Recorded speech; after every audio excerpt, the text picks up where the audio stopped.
What's up? I'm Scotty from the Boardr, where we help run some of skateboarding's most fun events. In this series of videos, we'll be covering how to run a quality event.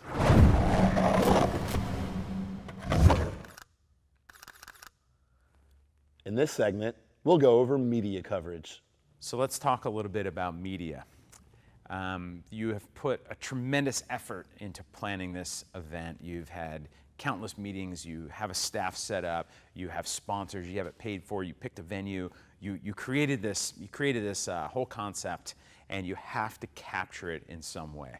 I've been part of contests and or skating in contests for so long that I remember going to contests when I was a kid, or ones that I did maybe in my 20s that we hosted where we didn't even have a photographer, because the thing is, back then there was nowhere to even distribute your photos. What were you going to do? There was no internet, there was no Instagram. Like, you couldn't get your content out even if you had it. So it was all about the event. Nowadays, it's about the event, it's about the experience, it's also about the media. It's extremely important to record and capture every single thing that you are doing. Keeping in mind that it is an absolute must to have a filmer and photographer on site. I want to explain why. I think the first reason is you are showing your supporters, your sponsors, anyone that helped you do this event, here's what we did and here's the value you received for us doing this. In addition to showing the sponsors what you did and the value they received, you also now have an archive to say, this is what we've done. Look what we can pull off. Look what we can do. Look how cool this was. Now you have that, and you can use that as in your proposals, in your decks, in your sales pitches for your next event and for what you want to do. Or if you want to make this event bigger, do it again, do it annually, do more of them. You now have an archive that you can go to and say, look how successful this was. Other benefits of photo and video, there's nothing cooler than stoking out the kids that are in your event. You're doing a grassroots event. You're posting photos and video on the website, your channels, your Instagram, your Facebook, and you're talking about what went down that day, the skating. The kids are psyched, man. There's clips of them, there's photos of them. They're holding their trophies, they're doing tricks. Maybe you had a special award that you gave a special kid some recognition from. That is your filmer and photographer. They're capturing that sort of thing.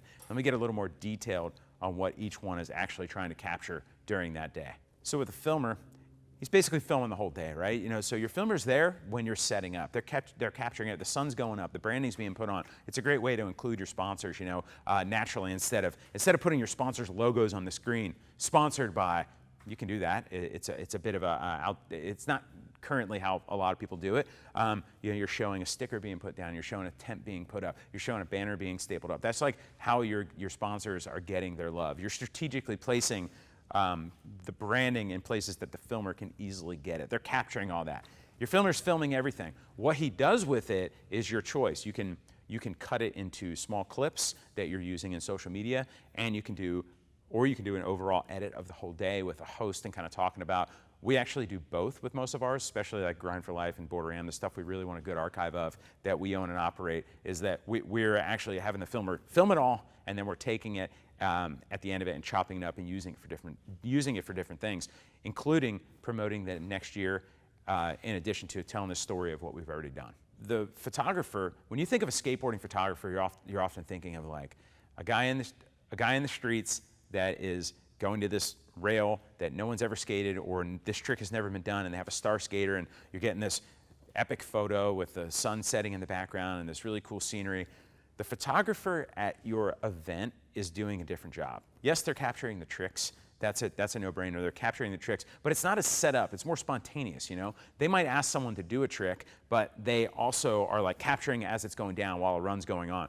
Your actual skate photos they're not going to be as good as photos that are planned and out in the streets. It's just not going to look as good. But what's very important for a photographer is that they are capturing the feeling, the vibe, the essence of the day, the parents smiling, people high-fiving. They're just getting the portraits. They're just getting what's going on, the people hanging out, talking, getting their awards. They're just kind of capturing the whole vibe of the day, because yes, you're doing a contest. Yes, the skating is important. The results are important. But at the same time, so is the feeling and the vibe and the good times. You're trying to convey that to the people that are watching what you do. So of course, these kind of things cost money. If you don't have the ability to pay a filmer and photographer, very often we find that in different areas, you can get a filmer and photographer to work pro bono, especially when you work on a grassroots event and there's a small budget, if a budget at all.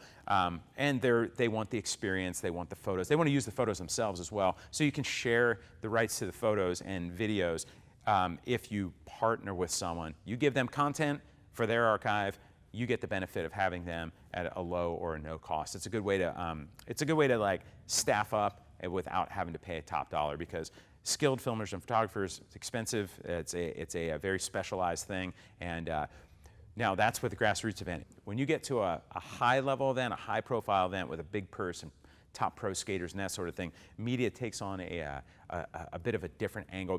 It becomes of the utmost importance, because if you're at an event and there's a couple thousand people watching, if you're lucky, there could be 1 million people that see the content you're creating. So it's just different. And then that gets me into like the distribution. So the distribution all depends on the size of your event. So if you're working on Street League, you're working on these media deals like way before you're planning the event. These are just massive TV and live broadcasts, and it's a completely different breakdown than like a grassroots event that you're showing up to a skate park and using for the day. So when you're doing a grassroots event, of course, you are showing this media on your own channels, right?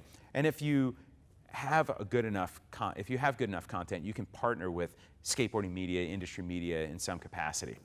And I think it's worthy to note that your sponsors may have input on the distribution of your media as well. But really, your media distribution is dependent upon the size of your event. No matter what, you're going to want to archive it, you're going to want to record it, you're going to tell your story, but how you tell that story is really based on how big your event is. I think we probably only scratched the surface of media right there, but it is one of those things that no matter the size of your event, you're going to want to capture it, you're going to want to have archive of everything you're creating. If you have any questions about media or anything else contest related, hit us up, help@theboardr.com.